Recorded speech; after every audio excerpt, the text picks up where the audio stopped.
Hindi matatawarang musical treat hatid ng GMA Regional TV Kapuso Fiesta sa Cabarugis, Quirino. Tunghayan sa report. Jam-pack celebration at all-out na saya ang nangibabaw sa ginanap na GMA Regional TV Kapuso Fiesta sa Cabarugis, Quirino. Bahagi ito ng pagdiriwang ng Alay sa Masa 2023 ng provincial government.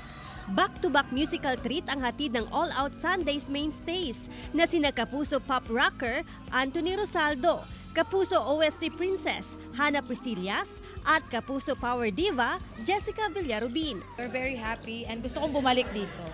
And happy naman ako na parang nag-enjoy naman sila sa performance namin. Ang warm talaga ng pag-welcome nila sa amin.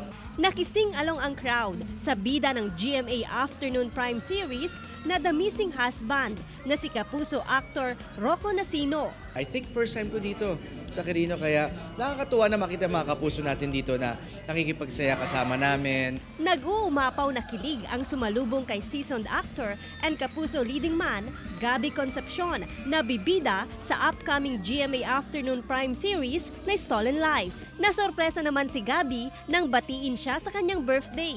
Marami ngayon pa lang nang nagpapasalamat na po kami sa pagtangkilik ninyo at suporta sa aming mga teleserye dito lang po sa GMA. Na-amaze ang mga Kapuso artist sa ganda ng mga tanawin sa Quirino.